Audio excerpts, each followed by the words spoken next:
this video. Now, I'm going to show you how you can avoid some headache by simply importing your CSV that contains coordinates into Python. Now, a lot of us may have data set that looks like this. I have a data set that contains locations of famous places in the world. Okay. Now, it has the name or the location name. It has latitude and longitude. I mean, initially it used to be latitude, longitude separated by a comma in the same column. So I essentially used Python to split it up. I can show you how to do that if you want to, but leave a comment before I can do that. So we have data like this and you want to import it onto Python. Now it's quite easy to do on QGIS, but on Python there are a number of 3 steps you need to follow, and I'll be showing those 3 steps. So let's go to Python to basically see how this is done. First things first, you need to make sure you have the necessary libraries installed. You need GeoPandas. So if you are working on Jupyter, you can simply do pip with an exclamation mark at the first. Install GeoPandas, shapely, pandas. You need these 3 libraries. You can choose to install all of them at once, or you install one of them at okay. So make sure you run the steps so that you are sure you have all the necessary libraries you're going to be using. Now, first things first. Number 1, we are going to use pandas to read the normal data set. We have a table located somewhere, and that's basically what I showed you. So we're going to use pandas to read the table or the CSV. And then maybe the next thing, we will use shapely, create a geometry column, okay? And then thirdly, we will use GeoPandas, right, to basically amalgamate everything or combine everything, okay, to host your geospatial layer. Okay, so let's see how these 3 steps are done. We will import pandas as PD. Where is the location of the file? You can, I know where it is. It's located here. Data famous places.csv. Okay. I know where it is. If you don't know where your data is, simply open your browser, your file, hold shift, or you just press normal if you're using my Windows, and you would have access to copy as path here. You copy it as path. You can simply place it here. Path equals to, you started with an arrow, since this is going to be an absolute path, and then you paste. It's the same thing, but I like to use relative paths. Okay, so this is the location of my file, and once I have that, I can now use pandas to read it. Okay, df equals to pd.read csv, read this file path for me, and that's it. We have a data frame of the table. Essentially, we are bringing the table as it is into Python. That is the whole idea behind this first step. So I print the first 5 columns and first 5 rows, and this is what I have. Now I'm sure I'm reading the right table and it has the right information I saw in my Excel file. Now in the next step, like I said, we are going to use shapely to create a geometry column.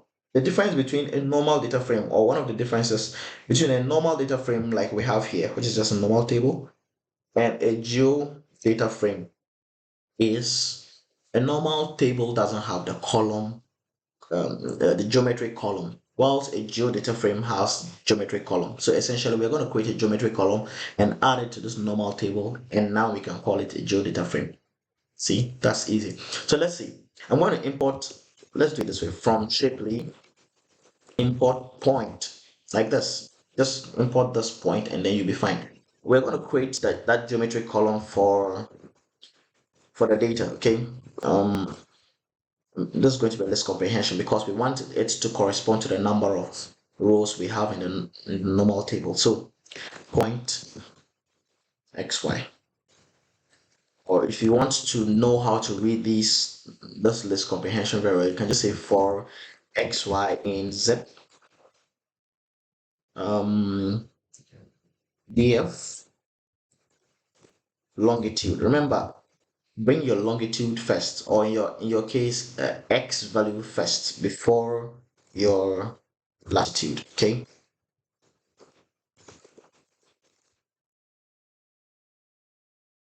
Now, we are working with what we call a geographic coordinate system. I just want to take a moment and clarify what I mean by bring your longitude first and your latitude second. We are working with a geographic coordinate system. You can see that the data is in latitude and longitude. Now, some of you may happen to be working with projected coordinate system. It may not be latitude, longitude. It may be eastings and northings, okay? So in that case, your X has to come first before your Y. And make sure you know the kind of coordinate reference system your data is based on. So if someone gave you this table and said, this table I got about the famous places in the world, ask the person, these coordinate systems, assuming it's not geographic or latitude, longitude, these coordinate system, these coordinates, what is the coordinate system they are based on, so that you'll know how to read them. Okay, so for XY in zip longitude and latitude, make a point out of xy, like this. Make a point out of xy. So this is going to give us, and I can just show you what it's going to look like when it's done. Just show it. So it's going to create a list of geometry points that correspond to the number of let's maybe stick with it. Sorry, stick with the first four. It's going to create a list of geometry points that correspond to the number of records on your table. Okay, that's the whole idea. Now the third step, and this is very simple, don't panic, very, very simple. If you're able to get this part, I think the third one is just a breeze. We're going to create a geodata frame. I'm just going to call it spatial data, just so that you don't get confused. Although on a normal day, I'll probably use GDF like this, geodata frame, just as we use DF. Let's stick with the GDF. Now, let's stick with the spatial data so that someone doesn't get confused. Spatial data equals GPD. What is GPD? Import GeoPandas as GPD. Okay, that's like, if you watch my previous videos, I explained I'm going to be calling GeoPandas GPD, and this is very common among other users. Okay, so gpd.GeoDataFrame. This code here is very similar to this code here. It's very similar. So essentially, you're trying to say create a geodata frame using the normal table we have called df, and give it a geometry column called geometry column. Remember, we computed the geometry column, geometry column. Okay, remember we computed this already here. And like I mentioned earlier, you need to pass a CRS, and in this case, you just simply give it the EPSG code. The EPSG code. You can go to EPSG.io. It's a website, and you see various EPSG codes you need. Now, why am I passing 4326? Because that is the code that corresponds to geographic coordinate systems. And so if you are working with projected coordinate systems, and there are so many projected coordinate systems, you need to ask whoever gave you the data set, what is the coordinate referencing system for the coordinates you've given me, so I can know how to interpret. Okay, it's very important to know. Otherwise, if you do not know them at all, then what you would have to do is to try and fail. It's called try and error. You have to struggle until you find it, but it's always just easier to ask whoever gave you the data. And so let's print, or let's just maybe let's get, okay, fine. This is the data set we have now. We have our original DF, like I mentioned, but now we've added a geometry column to it. So that is a geodata frame. And if you want, you can just say the spatial data.plot, and it's going to give you the data um in a geographic way. Okay, basically this is a plotted version. In another video, I will show you how to add a base map to this plot, so you can see where each point falls, and see the various countries and the various whatever you want to see. So make sure you subscribe to my channel to stay tuned for the next videos I'll be posting regarding this.